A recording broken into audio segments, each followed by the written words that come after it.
Virginie Fulpin, l'édito sport. Halima Nakai a gagné le 800 mètres féminin hier aux mondiaux d'athlétisme.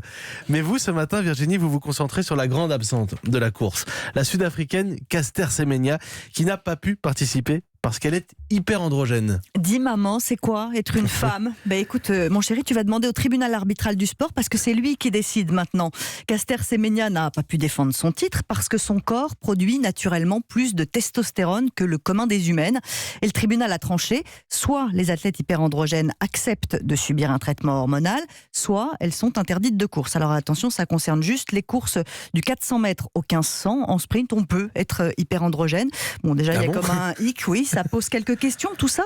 Est-ce que c'est à une fédération sportive de décider en gros qui est une femme et qui ne l'est pas ? Là, ça revient à faire une différence entre l'état civil et la biologie, c'est compliqué. Est-ce qu'on peut inciter des femmes à suivre un traitement lourd alors qu'elles ne sont pas malades ? C'est pas une maladie, l'hyperandrogénie. La plupart des médecins sont contre cette incitation pour des questions éthiques. On pourrait peut-être les écouter.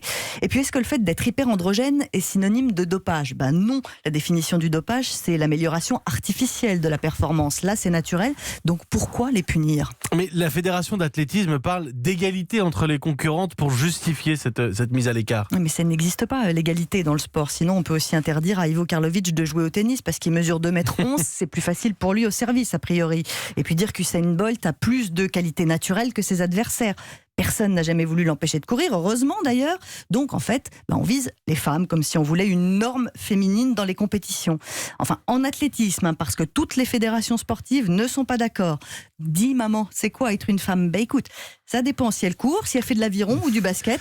Ça va être très compliqué aux Jeux Olympiques, tout ça. Merci beaucoup Virginie Fulpin. Vous êtes d'accord ou pas ? Vous réagissez au 39 21, l'édito sport tous les matins. Vous partagez, évidemment, il est 7h26.